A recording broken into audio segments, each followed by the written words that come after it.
Hi there, ये STS 630 research methods की short lecture series का लेक्चर नंबर 2 है। इस लेसन के अंदर आपको मेन पॉइंट्स करवाए जाएंगे और ये स्लाइड्स भी आपसे शेयर की जाएगी। इसमें सबसे पहले है साइंटिफिक मेथड। साइंटिफिक मेथड जो है वो एक सिस्टमेटिक अप्रोच है जिसको यूज़ करते हैं साइंटिस्ट स्टडी करने के लिए और अंडरस्टैंड करने के लिए natural phenomena. So every human knowledge is not science. So her human knowledge जो है वो साइंस नहीं है। साइंस जो है, science is a method.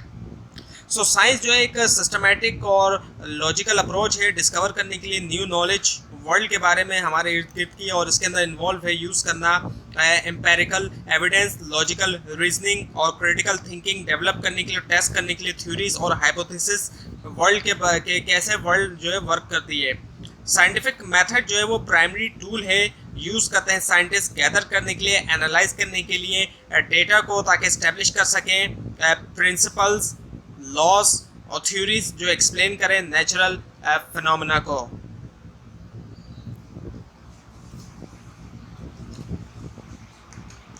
So process of sensory experience. Process जो है सेंसरी एक्सपीरियंस का, इसके अंदर इन्वॉल्व है रिसेप्शन और इंटरप्रिटेशन इंफॉर्मेशन की एनवायरनमेंट से सेंसेस के ज़रिए। और प्रोसेस जो है वो शुरू होता है स्टिमुलेशन के साथ सेंसरी रिसेप्टर की आइस, एयर्स, नोज, टंग और स्किन के अंदर। और सेंसरी रिसेप्टर्स कन्वर्ट करते हैं फिजिकल स्टिमुलाई को इलेक्ट्रिक सिग्नल्स के अंदर, जो कि ट्रांसमिटेड होता है ब्रेन को सेंसरी न्यूरॉन्स के ज़रिए। सो ऑब्जर्वेशन, रेपिटेशन और री ऑब्जर्वेशन इंपॉर्टेंट कंपोनेंट्स हैं साइंटिफिक मेथड के।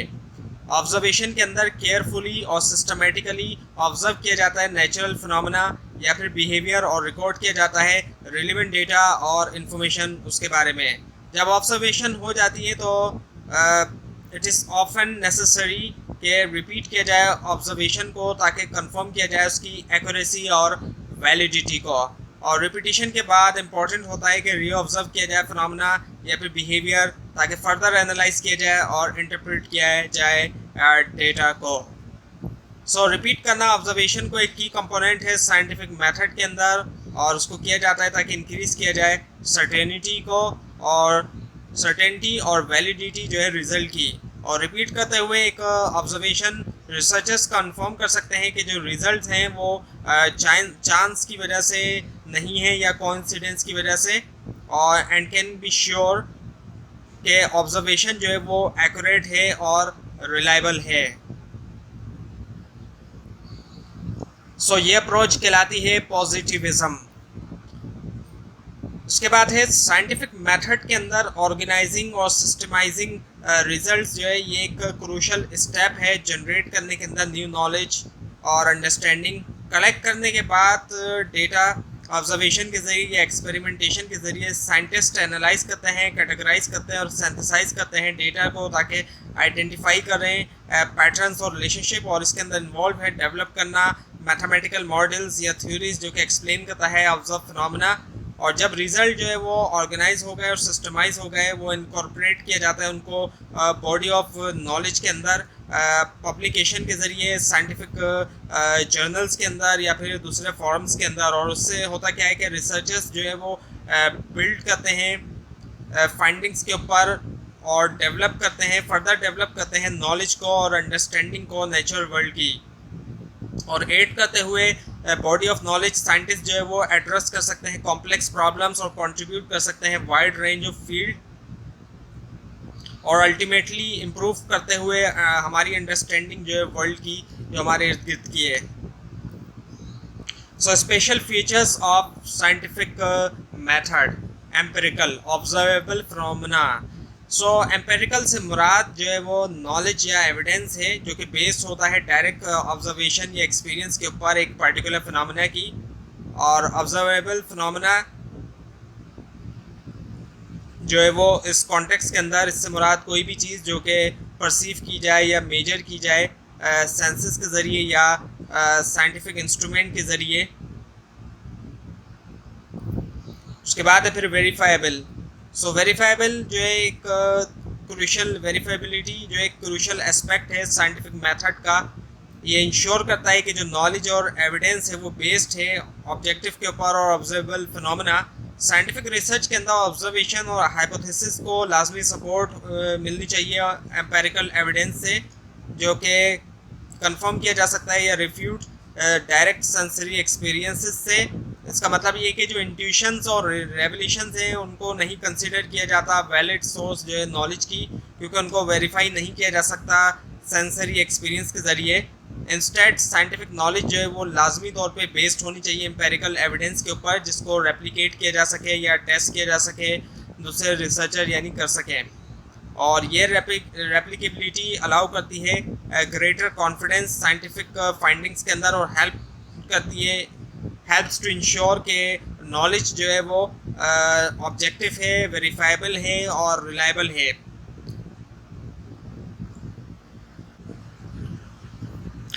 उसके बाद है कम्युलेटिव। सो साइंटिफिक नॉलेज के अंदर कम्युलेटिव से मुराद ये है कि जो न्यू नॉलेज है वो बिल्ड होती है प्रीवियसली इस्टेब्लिश नॉलेज के ऊपर। So need not start from scratch, scratch से स्टार्ट करने की ज़रूरत नहीं होती। ऐसा नहीं होता कि बिल्कुल ज़ीरो से, जिसको हम कहते हैं स्टार्ट करना, वो चीज़ नहीं होती। और उसके बाद है फिर डिटर्मिनिस्टिक। सो डिटर्मिनिस्टिक से मुराद है कि एक कॉज इफेक्ट रिलेशनशिप होता है डिफरेंट फिनोमेना के दरमियान। डिटर्मिनिस्टिक मॉडल का मतलब ये होता है कि एक्सप्लेन करने के क्यों जो है वाई थिंग्स हैपन आइडेंटिफाई करते हुए जो अंडरलाइंग कॉजेज है जिससे एक पार्टिकुलर आउटकम आता है, और अचीव करने के लिए इस गोल को साइंटिस्ट जो है वो स्ट्राइव करते हैं पार्सिमोनी के लिए, या फिर यूज़ करते हैं जो मिनिमम नंबर ऑफ वेरिएबल्स होते हैं, ज़रूरत होती है एक्सप्लेन करने के लिए वेरिएंस।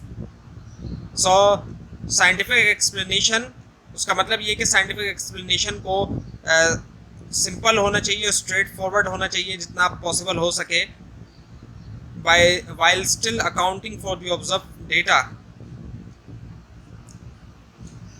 और मिनिमाइज करते हुए नंबर ऑफ वेरिएबल। रिसर्चर्स जो है वो क्रिएट कर सकते हैं मॉडल जो कि ज़्यादा प्रिसाइज हैं और ईजियर हैं टेस्ट के लिए, allowing for a more accurate prediction और एक डीपर अंडरस्टैंडिंग अंडरलाइंग प्रोसेसेस की।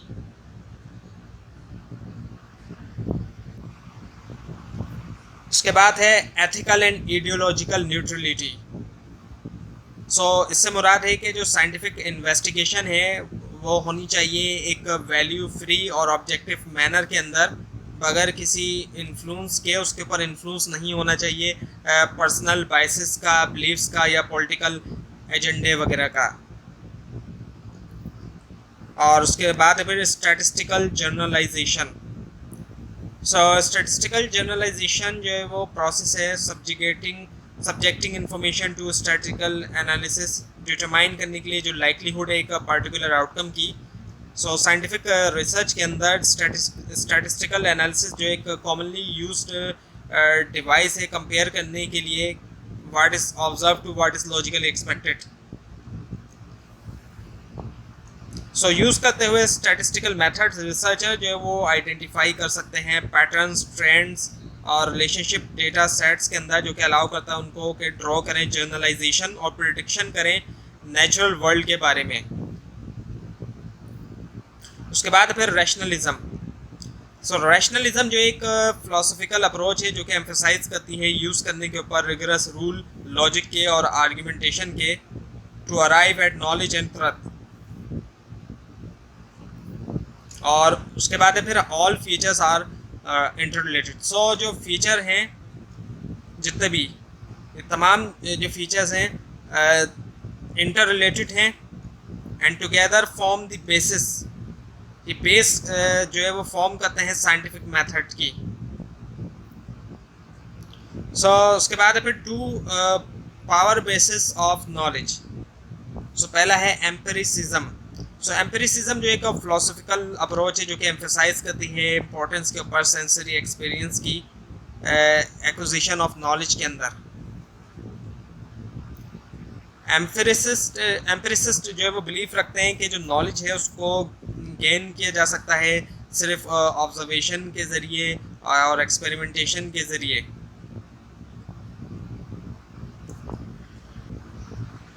और एम्पिरिकल एविडेंस यूज़ होने चाहिए सपोर्ट करने के लिए तमाम क्लेम्स और थ्योरीज। और ये अप्रोच जो है वो क्लोजली रिलेट है पॉजिटिविज्म से, एक साइंटिफिक फिलॉसफी जो कि एम्फेसाइज करती है इम्पोर्टेंस के ऊपर ऑब्जेक्टिविटी की और एम्पेरिकल एविडेंस नॉलेज की परस्यूट के अंदर। और पॉजिटिविटीज बिलीफ रखते हैं कि साइंटिफिक क्लेम जो है वो बेस होना चाहिए ऑब्जर्वेबल फैक्ट्स और डेटा के ऊपर, ना कि पर्सनल बिलीव्स या फिर ओपिनियन। और रैशनलिज्म क्या है? सो रैशनलिज्म जो है एक फिलोसफिकल अप्रोच है जो कि एम्फेसाइज करती है यूज़ करने के ऊपर रीज़न, लॉजिक और डिडक्टिव आर्ग्यूमेंट नॉलेज की एक्विजिशन में।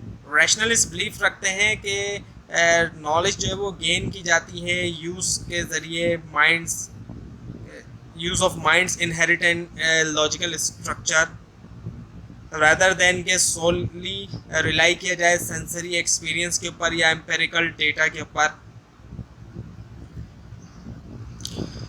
And rationalism seeks to provide explanation for regularity in the natural world, use के जरिए consequential arguments के और logical deduction के। ओवरऑल rationalism एक scientific और logical approach है to knowledge जो कि emphasize करती है यूज जो है रीज़न का और argumentation का अराइव के लिए एक वैलिड और अराइव होना वैलिड और रिलायबल कंक्लूजन के ऊपर। So all body following the set procedure of research is doing scientific research. So scientific research जो एक सिस्टमेटिक का प्रोसेस है इंक्वायरी का, जिसके अंदर इन्वॉल्व है एप्लीकेशन जो है साइंटिफिक मेथड की, और इस मेथड के अंदर इन्वॉल्व है observation, hypothesis, formulation, experimentation, data analysis और ड्रॉ करना कंक्लूजन। सो कोई भी इंडिविजुअल या ग्रुप जो कि फॉलो करता है इस प्रोसीजर, ये जो प्रोसीजर रिसर्च का, उसको कंसिडर किया जाता है कि इस consider to be engaging, consider किया जाता है कि वो इंगेज है किसके अंदर, साइंटिफिक रिसर्च के अंदर। सो लॉजिकल पॉजिटिविज्म जो एक फिलोसफिकल अप्रोच है जो कि एम्फेसाइज करती है इम्पोर्टेंस के ऊपर एम्पेरिकल एविडेंस, लॉजिकल रीजनिंग और मैथमेटिकल स्टैटिस्टिक नॉलेज की एक्विजिशन में। और ये अप्रोच कंबाइन करती है जो यूज़ है थ्योरी का, ऑब्जर्वेशन और स्टैटिस्टिकल एनालिसिस, ताकि एम्पेरिकल क्लेम किए जाएँ वर्ल्ड के बारे में, बनाया जाए एम्पेरिकल क्लेम वर्ल्ड के बारे में। सो लॉजिकल पॉजिटिविस्ट बिलीफ रखते हैं कि जो जितनी भी नॉलेज है, तमाम नॉलेज जो है वो बेस्ड होना चाहिए एम्पिरिकल एविडेंस के ऊपर, और जो साइंटिफिक क्लेम है वो लाजमी जो है वो टेस्टेबल हो, फॉल्सिफिएबल और वेरीफाइबल हो ऑब्जर्वेशन के ज़रिए और एक्सपेरिमेंटेशन के ज़रिए। तो ये हुआ लेसन नंबर 2 कंप्लीट। आपको अगर इस बारे में कोई क्वेश्चन है नीचे कमेंट कीजिए, इसके अंदर कोई मिस्टेक दिखाई दे वो भी ज़रूर हाईलाइट कीजिए। ये फाइल नीचे डिस्क्रिप्शन बॉक्स में दिए गए लिंक से हासिल कर सकते हैं, लेकिन अगर आपको लिंक ना दिखाई दे उसके लिए आप नीचे कमेंट कीजिए। और इस पूरी सीरीज़ को देखने के लिए इस चैनल को सब्सक्राइब कीजिए, बेल आइकन के ऊपर क्लिक कीजिए। Thanks for watching this video.